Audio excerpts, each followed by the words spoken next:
안녕하세요. 이완희 목사입니다. 저는 지금 주일 예배를 마치고 좀 이제 한가한 시간을 맞이하게 돼서 사실은 마음에 담고 여러분들과 함께 나누고 싶은 신앙의 주제가 있었는데 지금 나누면 좋겠다라는 생각이 들어서 이렇게 카메라를 켜게 되었습니다. 성령 충만. 요 근래 더 중요한 주제가 된 것 같아요. 곱씹어 봐야 될 거짓된 은사주의자들이 판을 치고 온통 교계를 흙탕물로 마치 미꾸라지처럼 범벅이 되게 만드는 이 시대 가운데 과연 성령 충만이 무엇이냐? 성령 충만하게 되면 우리 삶에 어떤 현상들이 나타나는가? 그 부분을 정의해 보아야 할 것 같습니다.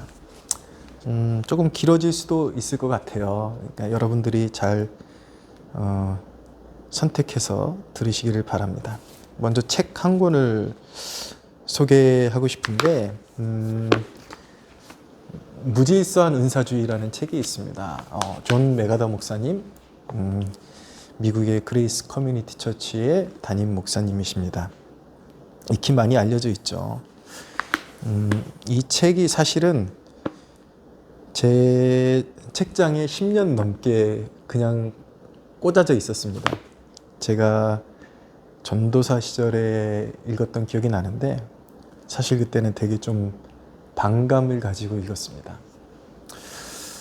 지금 은사를 그렇게 막 추종하고 막 그런 어떤 가시적인 현상에 목을 매는 사람들이 어떤 면에서는 이해가 갑니다. 왜냐하면 제가 그랬던 사람 중에 한 명이었기 때문에 그럴 수도 있겠다 싶은 생각도 듭니다. 목회 초년생 시절에는 이렇게 카리스마가 넘치는 그런 목회자가 되고 싶은 열망이 있습니다. 막 손만 대면 무슨 역사가 일어나고 기도를 열심히 했죠. 열심히 지금도 기도는 그때만큼이나 이렇게 하나 어떤 순도에 있어서 떨어지지 않게 계속하고 있습니다. 그렇지만 그때는 그 기도의 목적이 오로지 그런 가시적인 능력을 받기 위한 그런 수단이었죠. 그런 이제 어떤 선입견, 편견에 사로잡혀가지고 이 책을 보니까 너무 마음에 안 드는 거예요. 이 존 메가더 목사님은 은사 중지론이라는 것을 이제 주장을 하시거든요. 그런 개념 자체가 마음에 안 드는 거예요. 왜냐면 하나님이 전능하신데 무슨 당연히 병도 고칠 수 있고 능력도 주실 수 있고 다 할 수 있는데 은사가 중지되었다라는 게 말이 되냐? 근데 영적으로 굉장히 혼탁한 이 시대에 저는 제 책장에 이 책이 있는지도 몰랐습니다. 근데 지나가다 갑자기 눈에 확 띄어가지고 정독을 했습니다. 정독을 했는데 10여 년 전에 과연 내가 이 책을 읽었었나 싶을 정도로 너무 생소하고 너무 새롭게 다가오는 거예요. 보니까 이 시대를 이미 예견하고 진단하고 어떤 해답을 주는 듯한 그런 명료한 책이었습니다. 그러니까 은사 중지론이라는 것도 제가 좀 이해가 부족했을 때 읽었던 그 감이랑 좀 많이 다르게 와닿더라고요. 이렇게 다가오더라고요. 그러니까 그런 용어 자체는 지금도 저는 뭐 거기에 100% 동의한다라기보다도 그 용어에 매이기보다도 이 사람이 그런 것을 통해서 설명하고자 하는 그 내용을 이제 간파하게 되면은 이 책이 굉장히 진리에 부합하다. 진리가 굉장한 진리가 담겨 있는 책이구나라는 것을 깨닫게 됩니다. 그러니까 이분이 주장하는 것은 하나님이 능력이 없다라는 게 아니라 오늘날도 치유를 행하시고 오늘날도 병자를 고치시고 능력을 행하시는데 그것이 이제 은사주의자들이 말하는 그런 개념의 것이 아니라 특별히 그 은사를 추종하는 사람들 가운데서 좀 유별난 사람들이 있잖아요. 신사도류를 이렇게 따르는 사람들, 특별히 특별한 어떤 선지자나 오늘날의 사도 같은 사람들이 일어나서 그 사람들을 통해서 초대교회와 같은 능력이 나타난다. 이분이 이제 주창하는 내용은 그런 의미에서의 은사는 중지되었다라는 것입니다. 특별히 어떤 사도적인 증명을 위해서, 선지자적인 증명을 위해서 부어지는 은사 시대는 끝났다. 그렇지만 오늘날에는 보편적으로 하나님의 섭리 가운데 이제 그들의 주장과 다른 것은 무엇이냐? 그들은 말도 안 되지만 자기들이 선지자로 추앙하는 사람들, 그리고 본인이 선지자라고 하는 사람들이 마치 전지한 것처럼, 전능한 것처럼 그렇게 막 다 고칠 수 있을 것처럼 자부하지만 이 존 메가더 목사님의 이분의 지론이라고 말할 수도 없죠. 왜냐하면 성경을 그대로 이제 비추어 주는 거니까. 어쨌든 이분의 그런 논지에 의하면 그런 은사들은 끝났지만 하나님은 하나님의 주권하에, 하나님의 목적하에 맞게 오늘날도 개입하시고 병을 치유하시고 능력을 나타내신다. 그렇게 이제 보고 있는 것입니다. 근데 오히려 제가 이 책에 더 깊이 공감하게 된 그 배경은 오히려 목회를 오래 하면서 어떤 지적으로 제가 이렇게 뭔가 굳어졌기 때문에 이 책이 동의가 되는 것이 아니라 정반대입니다. 오히려 전도사 시절에는 어떤 내용이 없는 열정, 그냥 뜨겁기만 했죠. 근데 오히려 개척 목회를 하면서 진짜 인격적으로 하나님과 교제를 나누고 정말 하루하루 기적이 아니면 살 수 없는 그 삶의 한복판에서 하나님을 만나는 그 과정, 인격적인 하나님을 계속 만나고 말씀과 씨름하고 그런 이제 과정을 거쳐온 결과가 그렇게 거쳐오고 나니까 이 책이 더 선명하게 보이는 것입니다. 엊그저께 창세기 28장을 읽었는데 야곱이 이제 형 에서를 피해서 밧단 아람으로 도망가잖아요. 그 길목에서 베개를 돌베개 베고 잠자다가 하나님 만나고 거기다 베개 세우고 기름 붓고 베델이라고 이름을 붙이지 않습니까? 보면은 야곱이 묵상하는 사람이었음에도 불구하고 하나님을 아는 사람이었음에도 불구하고 진짜 살아계신 인격적인 하나님을 만나게 되는 기회가 바로 내일을 모르는 암담한 그 광야의 한복판으로 들어가서 역시나 그 살아계신 하나님의 임재를 깊이 만나게 되는구나라는 것을 새삼 보게 되었는데 개척 목회라는 것이 그렇습니다. 정말 누구 하나 의지할 것 없고 오로지 그냥 눈만 땡그랗게 뜨고 하늘밖에 바라볼 것이 없는 하나님의 보좌, 통치의 보좌밖에 바라볼 것이 없는, 그럼 늘 초자연적인 일들이 일어나요. 뭐 아무것도 없는 곳에 생존하려다 보니까 하나님밖에 바라볼 것이 없는데 늘 기적이 일어납니다. 근데 이제 오늘날의 은사주의자들이 말하는 그런 질 낮은 그런 은사들은 아니고 기적은 아니고 진짜 기적이 일어나요. 메마른 곳에서 정말 만나가 떨어지고 하나님의 공급, 메추라기가 불려오고 이런 류의 기적이 일어납니다. 근데 그렇게 그리고 정말 하나님의 그 깊은 절명의 위기 속에서 외로움과 그리고 여러 가지 궁핍함과 가난함과 그리고 질병과 싸우면서 하나님이 찾아오시고 인격적으로 다스려 주시는데, 그렇게 인격적으로 하나님을 더 깊이 만나고 말씀을 숙고하는 가운데 다다른 결론은, 제가 이제 성경을 더 깊이 이해하게 되고 하나님의 뜻을 더 깊이 이해하게 된 그 상황에서 이 책을 읽으니까 역시 이렇게 남다른 깊이를 가지고 이렇게 쓰임 받는 그런 목회자분은 안목이 역시 다르더라고요. 근데 그런 와중에 성령 충만이 무엇인가라는 결론에 다다르게 된 부분이 있는데, 이 존 메가더 목사님의 그런 정의에 의하면, 말씀드리지만 이 메가더 목사님이 성경적인 정의를 내린 거예요. 이 사람이 그냥 개인적인 취향을 얘기하는 것이 아니라, 성령 충만이라는 것은 전인, 그러니까 지성과 감정 그리고 언어와 행동에 미치는 성령의 영향력이라고 말씀드릴 수가 있습니다. 다른 말로 하면 우리의 전인격이 그리스도의 것이 되는 것이죠. 코카콜라 회장이 그런 말을 했다고 하잖아요. 내 몸에는, 내 혈관에는 콜라가 흐르고 있다. 마치 그런 상태가 되는 것입니다. 충만하게 채워지는, 우리의 혈관에 충만하게 성령의 그런 영향력이 채워지는 상태가 되는 것이죠. 그러면 그 성령 충만은 단순히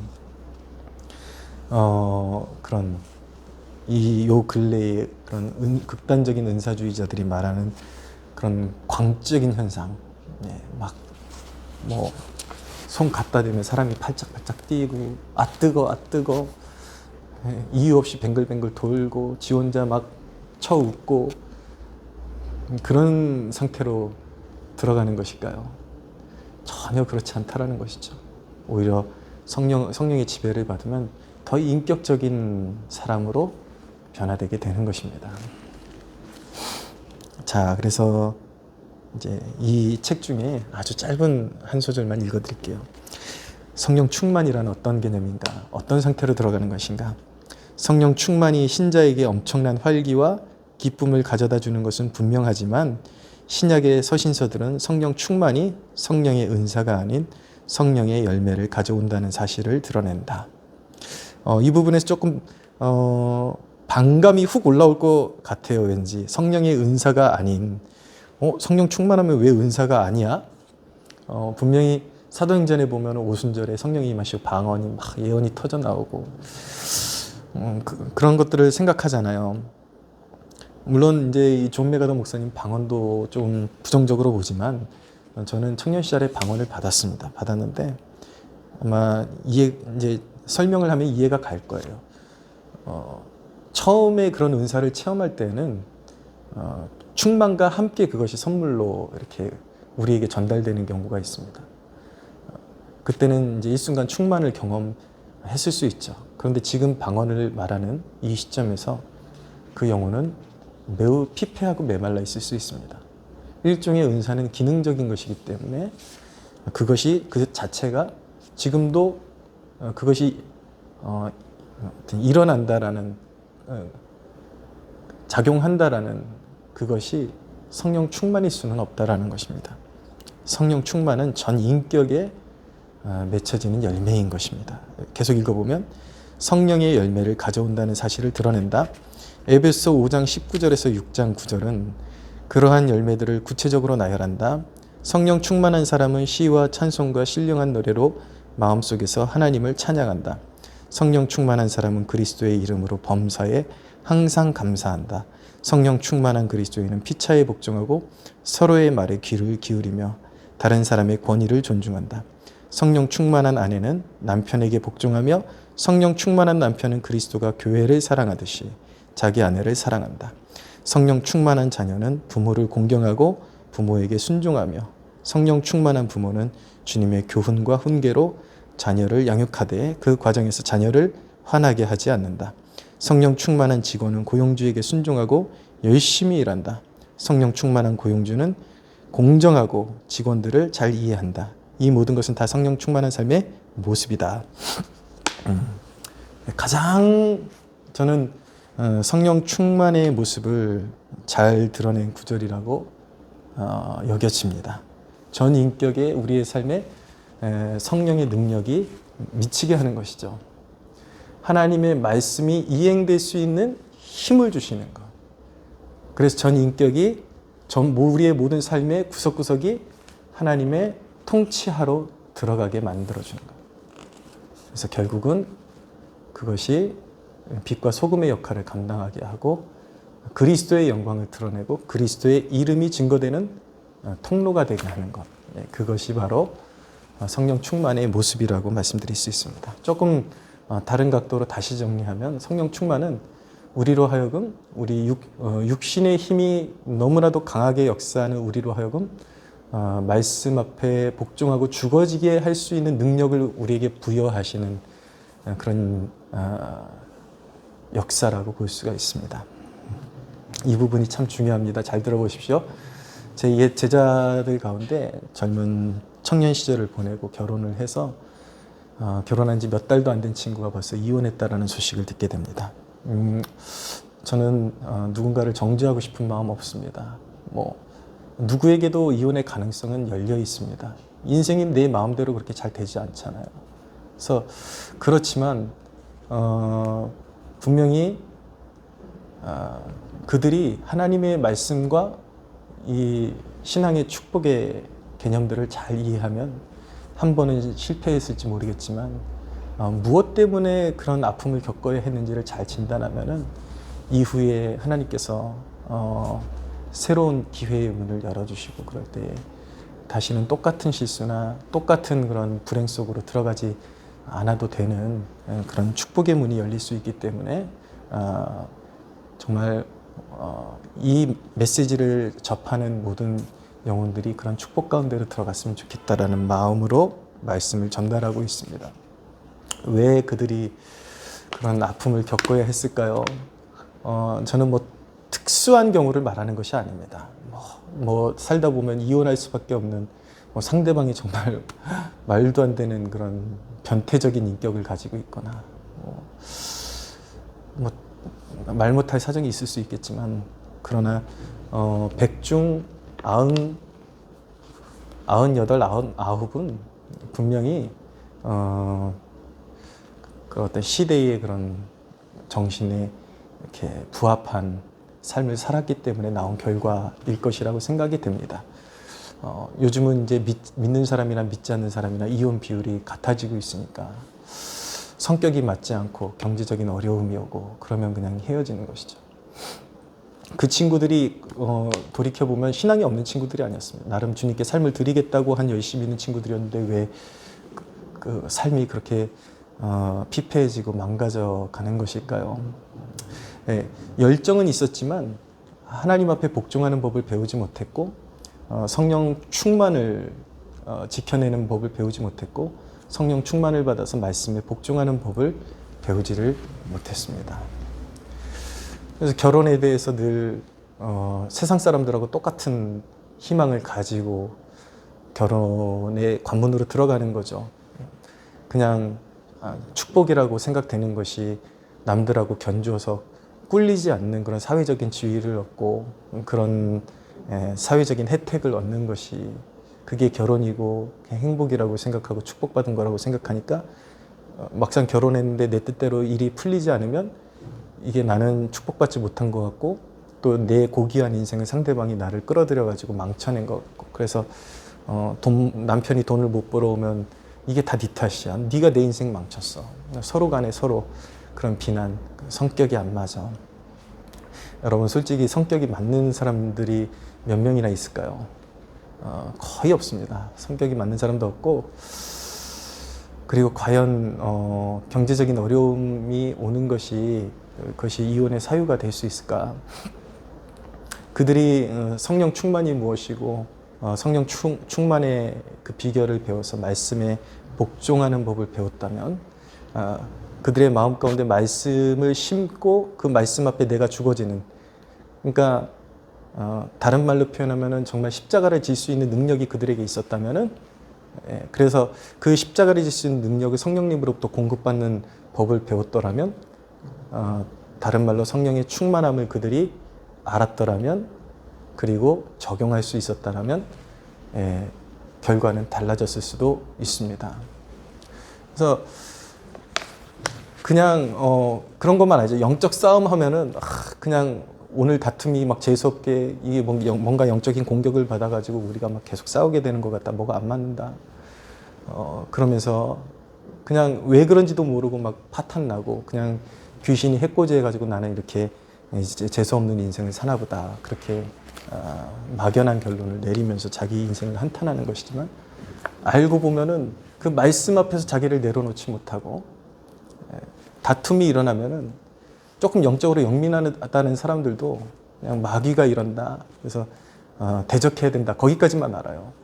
물론 그런 인간의 불행 배후에 마귀가 있는 것은 맞죠. 우리가 하나님의 자녀들이라면 분위기가 이상하게 돌아가면 대적해야 합니다. 그러나 대적해야 하지만 그 마귀의 그런 해코지를 멈출 수 있는 방법은 우리 자신이 나의 고집, 그런 나의 스타일, 육신의 혈기를 내려놓고 말씀 앞에서 내가 죽어지는 그것을 결단하고 순종해야 그 싸움이 끝나는 것입니다. 내가 계속 고집 부리고 내 것을 주장하는데, 그러면 마귀가 나를 내 등에 업혀가지고 날뛰는 거죠. 그러니까 내가 마귀의 발판이 되는 그런 소위 더러운 성질을 그대로 가지고 있으면서 다 마귀 탓이야, 나는 재수가 없어, 나는 왜 이렇게 이런 배우자를 만난 거야, 그렇게 원망하다 보면은 결코 인생의 해답을 찾을 수가 없는 것입니다. 그래서 결국은 성령 충만이라는 것은 말씀대로 살아낼 수 있는 능력을 하나님으로부터 공급받는 것입니다. 다른 말로 표현하면 그리스도 앞에 내 자아가 완전히 엎드러지는 경험을 하게 되는 것이죠. 그게 내가 생으로 할 수 없으니까, 그래서 기도해서 그 능력을 받아야 되는 것입니다. 주님으로부터 능력을 받아서 말씀 앞에 내가 복종이 될 때에, 고난이 오면은, 경제적인 어려움이 오면 너 때문에 내 인생이 망쳤어, 이게 아니라 이것이 정말 우리에게 주신 십자가라는 것을 공감하고 함께 예배의 제단을 쌓으면서 우리 함께 이렇게 좀 당분간 같이 고생하자, 그리고 예배의 제단 쌓자, 그리고 원망하지 말자, 그런 것들을 다 십자가 앞에 내려놓자, 이런 훈련이 됐더라면, 이런 그런 죽어지는 그 십자가 지고 갈 수 있는 능력을 하늘로부터 공급받았더라면, 오늘날의 많은 그런 안타까운 젊은이들의 그런 이혼의 소식을 많이 줄일 수가 있었을 것입니다. 그래서 혹시라도 이 영상 보는 젊은이들이 있다면, 결혼이란 그런 것이다 라는 것을 이제 현실과 부딪히게 되고 혹독한 그런 싸움들이 벌어지게 되는데, 말씀 앞에 죽어지는 능력을 내가 위로부터 공급받을 수 있어야 세상을 이겨낼 수 있다, 가정을 지켜낼 수 있다. 이것을 꼭 배우고 결혼에 임하는 축복이 있게 되기를 바랍니다. 여러분, 성령 충만하면 제 말이 틀립니까? 어디 집회 가고 막 혼자 기도할 때 가장 신령한 그런 고지에 있는 것 같고 물개박수 치고 나서 헐뜯고 가는 곳마다 그 사람 더러운 인격과 성격 때문에 분란이 일어나고, 많은 이들이 그냥 그 사람 근처만 오면 다 상처받고 쑥대밭이 되고, 그게 무슨 성령 충만입니까? 성령 충만은 그 말씀 앞에 죽어지는 능력을 공급받고 그 말씀대로 살아낼 수 있는 그런 상태 가운데 이제 거하게 되는 것입니다. 그래서 물론 감정적으로도 충만하고, 그러니까 시와 신령한 노래, 찬양이 우러나오고, 감사가 우러나오고, 극한의 상황에서도 감사가 우러나오고, 예수 한 분만으로 만족하게 되고, 그런 상태가 되는 것이죠. 그런 상태가 되어야 우리에게 도전하는 세상을 이기고 시험을 이기고 유혹을 이기는 충만한 삶을 영위할 수 있게 되는 것입니다.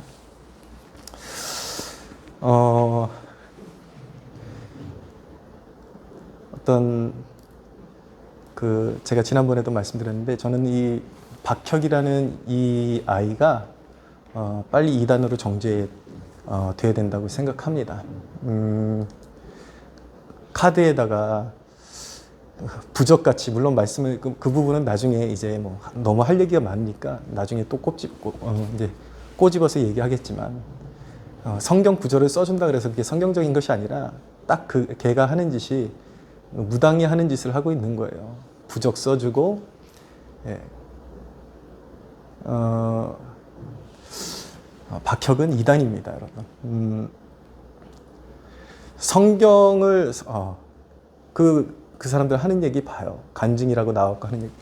성경에서 만나지 못했던 예수님, 박혁이 써준 카드 통해서 그 카드 받고 아뜨거 하고, 그 카드를 받으니까 교회에서도 성경 말씀에서도 한 번도 인격적으로 경험해보지 못했던 예수님을 만나게 되고 마음이 뜨거워집니다.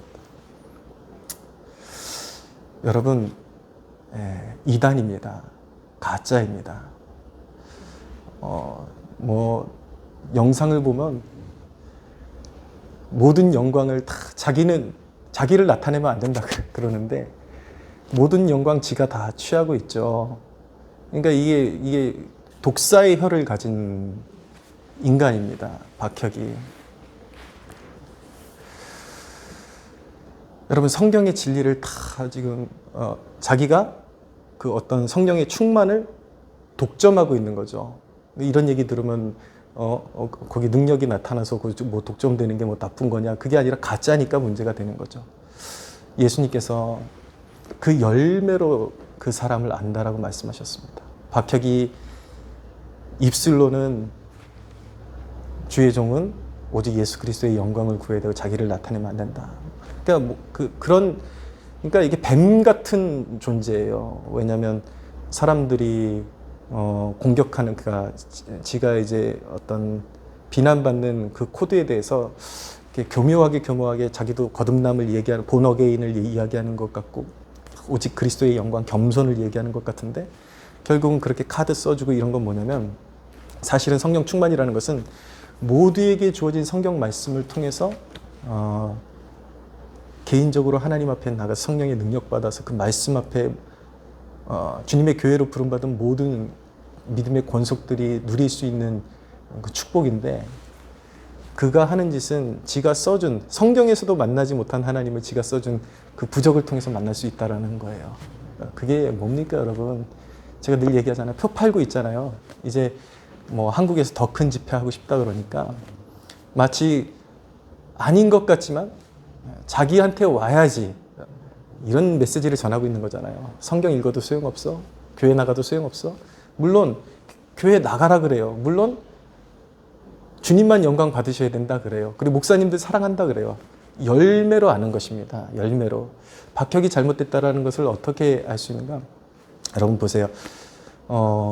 최근에도 제가 영상을 보니까 어떤 외국에서 유명한 마술사가 어떤 이 젤리 같은 거를 사람들이 보는 앞에서, 대중 앞에서 넣어서 컵에 넣어가지고 이렇게 흔들어 주니까 그게 날계란이 되는 거예요. 그래서 이 가짜인가 그래서 탁 땅에다 떨어뜨리니까 진짜 계란이에요. 생계란. 근데 여러분, 아무리 그게 진짜 생계란이라 할지라도 그게 트릭이라는 거, 가짜라는 거 우리는 다 알고 있습니다. 정상적인 사람들이라면. 왜냐면 하나님께서 그 물질 세계를 운영하시는 방법이 그게 아니기 때문에 우리는 그게 가짜라는 것을 판단할 수 있는 것입니다. 아무리 박혁이 겸손을 이야기하고 성령의 능력을 이야기하고 교회를 사랑한다, 목사님들 사랑한다 그래도 그가 가짜라는, 모든 것이 가짜라는 것을 증명하는 것은 무엇이냐면 그의 열매를 통해서 드러나는 것입니다. 예수님 믿고 성령 충만한 사람들 다 귀신 들릴 수 있어. 다 박혁한테 와야지 축사받을 수 있어. 성경을 읽어도 못 만났던 예수님, 박혁이 써준 부적을 손에 쥐면 뜨거워지고, 여러분 그 간증하는 그 미국 여자 있잖아요. 믿지 마십시오. 그냥 바람잡이일 뿐인 것입니다. 할 말이 정말 많지만 박혁이 당진 집회에서 그렇게 뭐 치유가 일어났다고 그렇게 부산 떠는 모습들 보십시오. 여러분 냉철하게 생각하면 일반적인 그렇게 푸푸거리지 않고 그냥 평범한 예배가 있는 집회만 가도 능히 그 이상 일어날 수 있는 그것보다도 못한 것들만 간증하고 있는 것입니다. 지난번에도 제가 다른 영상에서 기능성 질환, 기질성 질환 이런 거 얘기했잖아요. 박혁 그 미니스트리가 주장하는 그런 기적들 가운데 정말 의사들이 인정할 만한 정말 의학적으로 납득이 될 만한 기적은 단 한 건도 없는 것입니다. 속지 마십시오. 기적이 아무리 큰 기적이 일어났다 그래도 박혁은 가짜입니다, 여러분. 왜냐하면 진리의 말씀을 다 파괴하고 있기 때문인 것입니다. 여러분, 성령 충만이 부적 같은 카드 하나 쥐고 뜨거. 이게 불쌍한 것입니다. 제가 오늘 아침에 이런 일이 있었어요.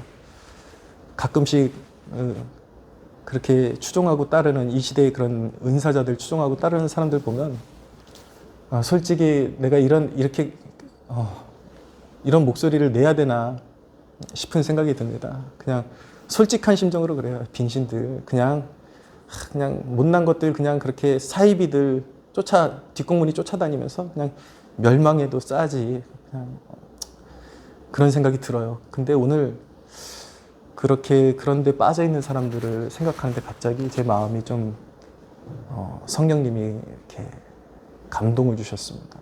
마음이 뜨거워지면서 그 사람들을 떠올리는데 눈물이 핑 돌아가지고 성령께서 주시는 순간적인 인사이트가 내면의 그런 격려가 무엇이냐면 그 사람들 너무 미워하지 말아라. 왜 그런 거 있잖아요, 여러분.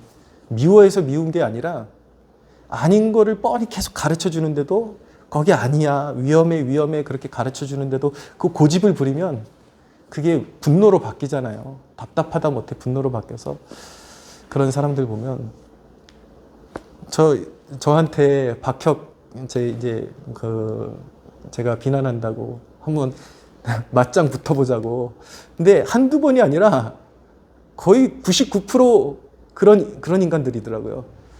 뭐 성경적으로 한번 니네가 그렇게 자신 있으면 증거를 가져와봐. 내가 질문하는 거에 대답해봐. 그러면 이만큼 장문을 썼다가 지우고 도망가고 이게 축기를 한다는 사람들이 오히려 완전 귀신 들린 사람들 같아요. 근데 그런 사람들이 한둘이 아니에요. 지우고 도망가고 보니까 하는 짓들이 다 진짜 빙신 같잖아요. 근데 오늘 그런 마음이 들더라고요. 너무 뭐라고 하지 말아라. 불쌍한 영혼들이다. 오직 하면 얼마나 삶이 박하고 힘들면 그런데라도 그렇게 쫓아다니려고 하겠는가 한번 마음을 헤아려 보라고. 오늘 좀 측은한 마음이 들더라고요. 그래서 이제는 빙신 같다라는 말 이제 안 하려고요. 그래서 그냥 누군가는 이 영상을 보고 정신 차렸으면 좋겠습니다. 여러분들의 삶 가운데 성령 충만이 미쳤으면 좋겠습니다. 말씀에 복종하는 법을 배우십시오. 하나님 앞에 나아가 기도하고 교회에 안 나가는 분들이 있다면 기초부터 회복하십시오. 예배 회복하고 말씀에 복종할 수 있는 능력을 주소서. 그리스도께 내 삶이 완전히 복종되게 하소서. 그리고 말씀이 내 삶에 내가 내 뜻대로가 아니라 그 말씀 앞에 복종되어지는, 그래서 말씀의 영향력이 내 전 삶과 인격에 미쳐지는 그러한 삶을 살게 하옵소서. 그렇게 성령 충만한 삶을 누리시는 여러분들 되시기를 간절히